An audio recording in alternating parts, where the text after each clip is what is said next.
18 years. That's how long I'd built his empire, blueprint by blueprint, late night by late night. And in the end, he dismissed me with a smirk. We can get 3 junior engineers for your salary. Nothing personal, just cost cutting. It was personal. He just didn't know how much. Before the knife in my back. When I first met Howard, the company was nothing more than a rented warehouse and an underpowered coffee machine. He was ambitious, charming in that slippery way some salesmen are, but hopeless with the technical side. I was the first real engineer he'd hired. I stayed through the lean years, building systems, leading projects, putting out fires that would have bankrupted him 10 times over. He liked to say, "You're the brain, I'm the mouth." I thought it was a partnership.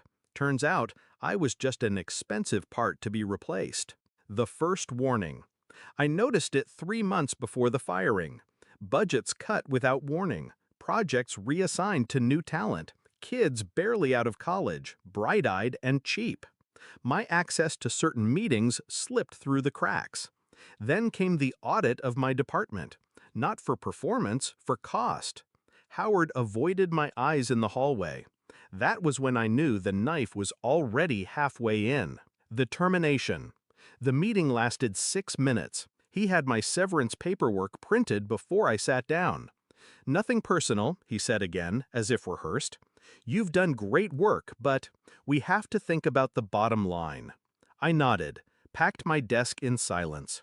I shook hands with people I'd mentored for years, and walked out without looking back.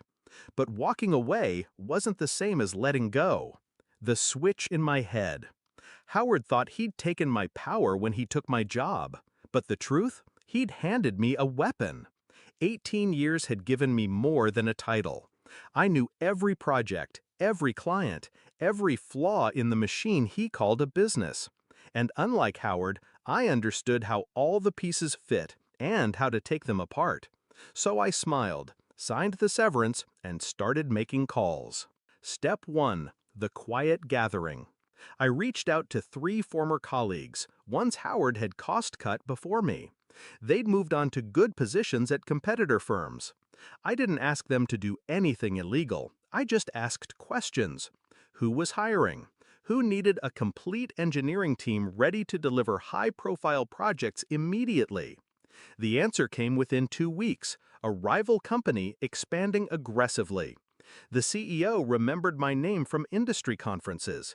He asked if I could bring people. I said yes, and I can bring clients too. Step 2. The hollowing out. Howard didn't just cut my position, he'd stacked the company with juniors who relied on my processes. Processes I'd designed, documented, and quietly kept updated in my personal files. When I left, I took the most recent versions. What Howard had left was 6 months out of date.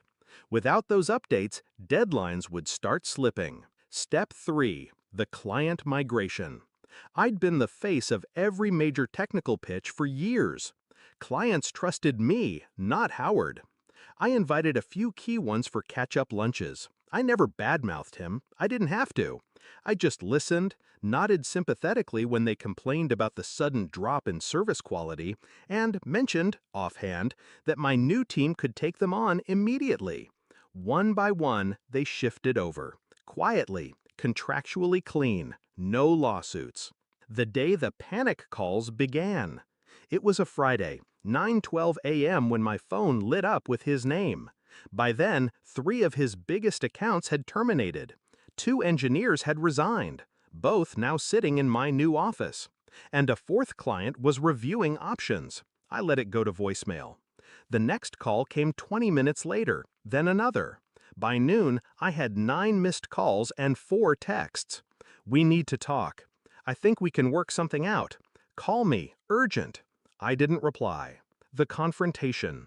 On Monday, I finally answered. His voice was sharp, brittle. "You're poaching my clients." "No," I said.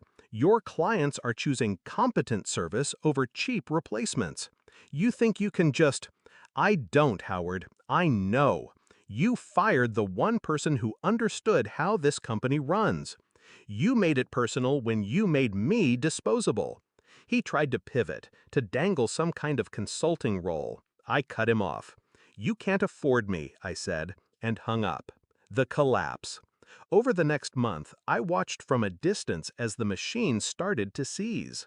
Missed deadlines, public complaints, staff turnover climbing.